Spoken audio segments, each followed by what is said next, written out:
Esta no es una historia de negocios. Es la crónica forense del día que el béisbol de las grandes ligas se dio cuenta de que su modelo de negocio, construido sobre la adoración y la tiranía del talento, podía ser liquidado por un solo hombre, y liquidado a un precio astronómico.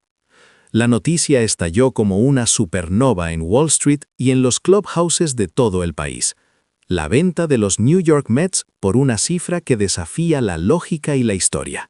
5. 200 millones de dólares, la transacción más cara y, paradójicamente, la más humillante en la historia de la MLB. A simple vista, el dueño, Steve Cohen, realizó una movida maestra, capitalizando un valor inaudito. Pero si usted rasca la superficie, lo que encuentra no es una estrategia financiera, sino una rendición total, una declaración de derrota ante una fuerza incontrolable. Juan Soto.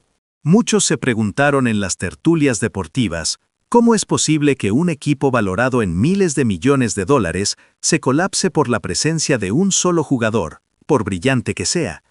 La respuesta, según los susurros filtrados desde el núcleo del clubhouse de Queens, es que la implosión no fue un estallido repentino, sino una necrosis silenciosa y progresiva. La anomalía de Soto no radicaba en su swing demoledor, sino en su comprensión implícita de que, bajo la filosofía de la MLB moderna, él no era solo una estrella, era una divinidad intocable, cuyo talento justificaba la destrucción de toda estructura organizativa a su alrededor. Los primeros síntomas fueron sutiles, casi imperceptibles, pero lacerantes. En las reuniones de equipo, Sot comenzó a interrumpir a los coaches en medio de discusiones tácticas, y no había represalia, solo silencio. El oxígeno se había enrarecido en la caseta, confesó un miembro anónimo del cuerpo técnico. Los novatos aprendieron rápido. No mires a Soto. No hables a menos que te pregunten directamente. Y por el amor de Dios, nunca, jamás disientas. Jugadores con el peso histórico de Jeff McNeil o Starling Marte simplemente tragaban saliva y evitaban el conflicto. El clímax de esta atmósfera asfixiante llegó en aquella infame reunión sobre el valor del trabajo en equipo. En un ambiente cargado, con todas las miradas clavadas en él, Soto simplemente espetó, según múltiples fuentes.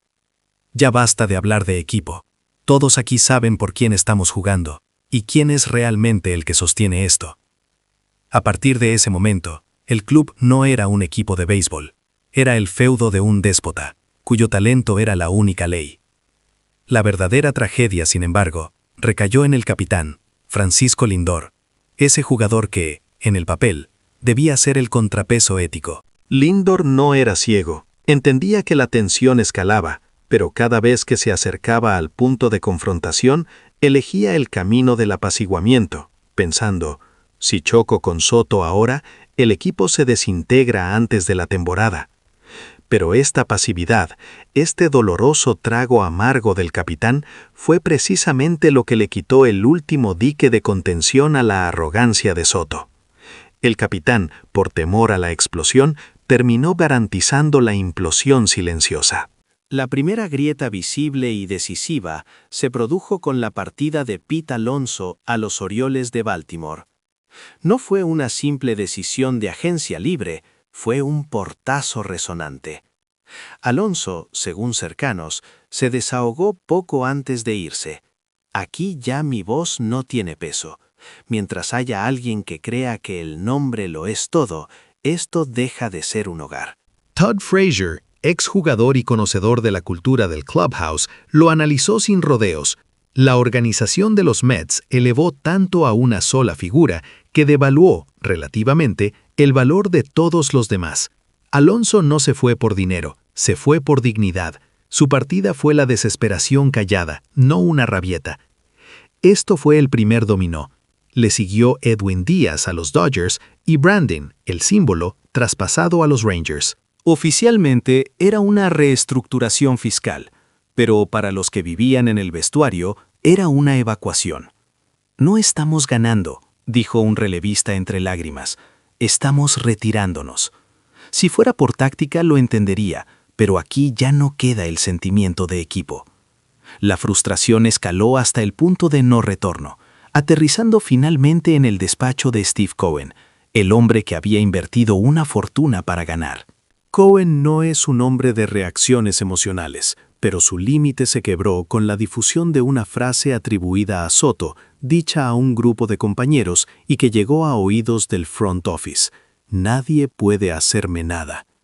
La historia cuenta que Cohen golpeó el escritorio con la mano y, tras un largo silencio helado, murmuró a sus ejecutivos: si un jugador cree eso, el problema no es él, el problema es el entorno que le permitimos crear. Comprendió que el veneno había llegado al tuétano y que la estructura invisible de protección en torno a Soto había convertido la complacencia en un cáncer terminal. La fatalidad se selló una noche, cuando Cohen convocó una reunión de emergencia. Sin preámbulos, sin discusiones emocionales, golpeó un documento sobre la mesa. Su voz, baja, pero cortante, lo sentenció todo. Prefiero no ser el dueño de este club que verlo ser arrastrado al fondo por un solo jugador. Vendiendo los New York Mets, valorados en $5.200 millones. El estupor fue general. Un ejecutivo tartamudeó: Steve, es una broma, ¿verdad? No podemos hablar de esto ahora. Pero la mirada de Cohen era glacial. No es una broma, es el futuro del equipo. Soto arrastrará a los Mets al fondo del mar y nadie volverá a la superficie. Aquí es donde entra el argumento crucial que refuta a los críticos. Muchos, incluso el comisionado Rob Manfred, condenaron la decisión de Cohen como una huida, un «debiste cortar el contrato de Soto». ¡Qué ingenuidad! Los conocedores de los contratos multimillonarios saben que el pacto de Soto, gigantesco y a largo plazo, hacía que la rescisión unilateral fuera prácticamente imposible sin incurrir en penalizaciones financieras astronómicas y un litigio legal de años que habría hundido al equipo de otra forma. La voz de la calle que pedía que lo cortaran era una fantasía.